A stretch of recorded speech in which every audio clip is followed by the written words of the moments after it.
Suède, ça dessinerait potentiellement un France-Allemagne en quart de finale. Rien que d'y penser, les amis, franchement, c'est du caviar. La Côte d'Ivoire affrontera la Norvège en 8e. Et ça, c'est un match que je veux voir. Parce que la Côte d'Ivoire peut faire très mal dans cette Coupe du Monde. Très mal. Ils ont un groupe, ils ont des joueurs de premier plan et j'espère de tout cœur qu'ils vont continuer à aller loin. En conclusion, les amis, ce soir a confirmé deux choses pour moi. Premièrement, cette équipe de France a quelque chose de différent. Il y a une cohérence collective, une envie de jouer ensemble, une façon de combiner qui est belle à regarder. Les joueurs se comprennent, les déplacements sont lus, les espaces sont exploités. C'est le signe d'un groupe qui croit vraiment en ce qu'il fait. Deuxièmement, Dembélé en numéro 9, c'est le débat qu'il faut maintenant ouvrir sérieusement. Mbappé à gauche, Dembélé en 9, Olise à droite, Cherki en 10. Moi, c'est l'attaque qui me ferait le plus peur si j'étais un adversaire. Mais ça, c'est à l'entraîneur de décider. Ce que je sais, c'est qu'on est 9 sur 9, premier du groupe, avec plus 8 de différence de but, du bon côté du tableau, le boulot est fait. Et on est juste au début des choses sérieuses. N'oubliez pas le petit pouce bleu, les amis, c'est gratuit et ça aide vraiment au référencement. Dites-moi en commentaire ce que vous avez pensé du match et du triplé de Dembélé. J'hésite jamais à vous répondre. Et pour ceux qui viennent de découvrir la chaîne, ici on fait des débriefs honnêtes, sans complaisance. Abonnez-vous pour ne rien rater de la suite parce que la Coupe du Monde, ça fait que commencer. Triplé de Dembélé, 4 buts à 1, 9 sur 9 et une place du côté gauche du tableau. Les amis, ce soir, l'équipe de France n'a pas juste gagné un match de poule. Elle a envoyé un message à toute la planète football. Et pendant ce temps-là, le Sénégal réglait ses comptes avec l'Irak à coup de 5 buts, 2 matchs, 2 soirées de folie. Et on a des choses sérieuses à se dire. Restez jusqu'au bout parce que j'ai gardé la meilleure analyse pour la fin et lâchez le petit pouce bleu en passant. Vous savez que ça fait toujours plaisir. C'est le référencement, les amis. Comme d'habitude, on commence par l'essentiel. Ce match, c'était France contre Norvège, groupe D. Et officiellement, la Norvège avait décidé d'envoyer son équipe B. 10 changements par rapport aux 11 types. Haaland sur le banc, Sørloth sur le banc, pratiquement toute l'armada norvégienne assise. Les Norvégiens s'en fichaient royalement de ce match parce qu'ils avaient déjà leur qualification en poche comme deuxième. Stratégie de rotation totale. Vous allez me dire que c'est un manque de respect envers la compétition. Moi, franchement, je ne suis pas d'accord. Entre vous et moi, si tu es qualifié et que tu veux arriver frais pour les 8e, tu fais exactement la même chose. Il n'y a pas de mort d'homme. C'est du calcul pur. La seule chose qui compte pour nous, c'était de terminer premier et d'économiser 3000 km de trajet au lieu de 10 000 en restant dans la partie gauche du tableau. Pour ne rien rater, mes chers amis, restez jusqu'au bout, attachez vos ceintures, c'est le moment de la pub. Alors on attaque avec l'homme du match et ça s'appelle Ousmane Dembélé. Les amis, 32 minutes, triplé en 32 minutes. Vous vous rendez compte de ce que ça veut dire? C'est le deuxième triplé le plus rapide de toute l'histoire des Coupes du Monde. Seul un joueur dans l'histoire entière de la compétition a fait mieux. Et c'est seulement le 3e Français à signer un triplé en Coupe du Monde derrière Fontaine et Mbappé lui-même. Voilà. Je vous laisse digérer ça 2 secondes. Parlons des buts parce que là, c'est pas des buts faciles. Le premier, c'est une ouverture de Mbappé côté droit.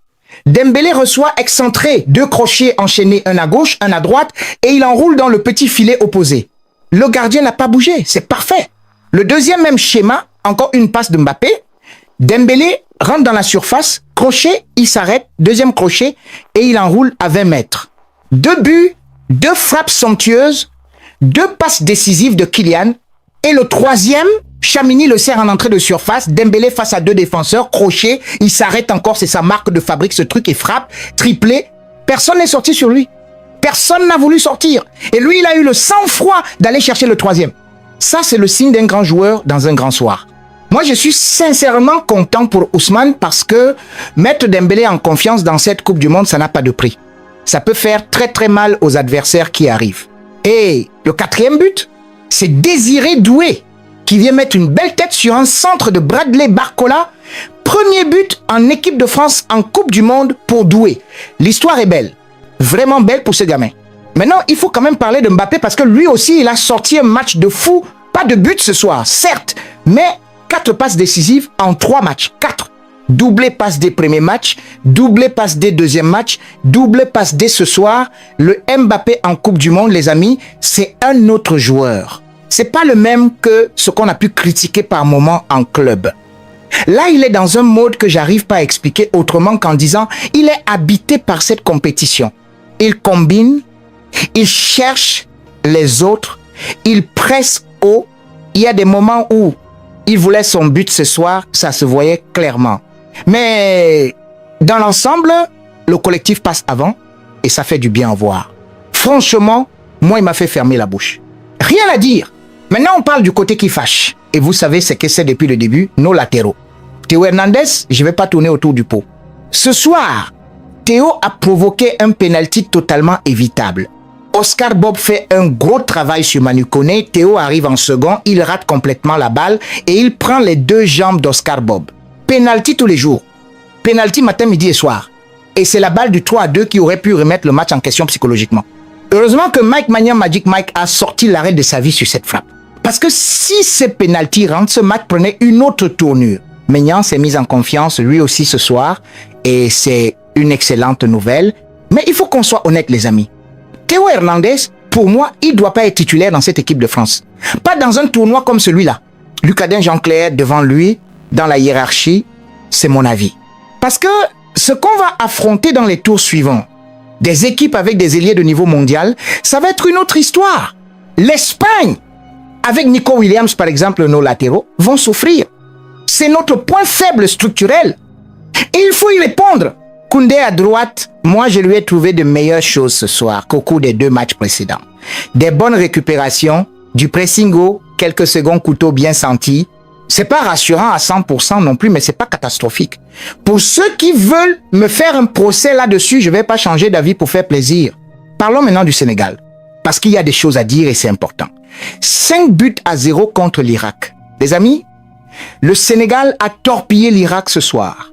Et c'est pas que des statistiques, c'est une question de survie dans cette compétition. Parce que la situation du Sénégal avant ce match était ultra tendue. Ils avaient besoin de gagner. Et pas juste de gagner. Il leur fallait mettre des buts, beaucoup de buts, pour espérer rentrer parmi les meilleurs troisièmes de la poule. Dès la 4e minute, corner côté droit, belle tête, 1-0. L'Irak se retrouve à 10 assez tôt dans le match après un carton rouge. Et là, le Sénégal a fait le job complètement. Pape Gueye double. Ismaïla Sarr, les buts s'enchaînent. 5 buts. 5-0. Maintenant, est-ce que ça suffit pour se qualifier? Pas automatiquement. Le Sénégal dépend des autres groupes. À 3 points et plus 2 de différence de but, ils ont rentré dans les meilleurs troisièmes de la compétition, mais ils avaient besoin que l'Uruguay ne batte pas l'Espagne, que l'Iran ne batte pas l'Égypte. C'est beaucoup de conditions. C'est chaud. Mais les amis, ils ont mis tous les ingrédients qu'ils pouvaient mettre. Le reste, c'est plus entre leurs mains. Ce que j'ai envie de dire aux supporters sénégalais, c'est bravo pour ce soir. Votre équipe a répondu présent dans un moment où beaucoup doutaient. Sadio Mané est toujours là, il se bat, il provoque. Et si cette qualification se concrétise, elle sera méritée. Un mot rapide sur ce qui se dessine pour la France. À 99%, selon toutes les simulations, on affronterait la Suède en 8e. C'est un match qui se joue. La Suède, c'est pas une promenade de santé. Mais avec le Mbappé et le Dembélé qu'on voit en ce moment, avec cette équipe qui joue les uns pour les autres, moi j'ai confiance. Et si on passe la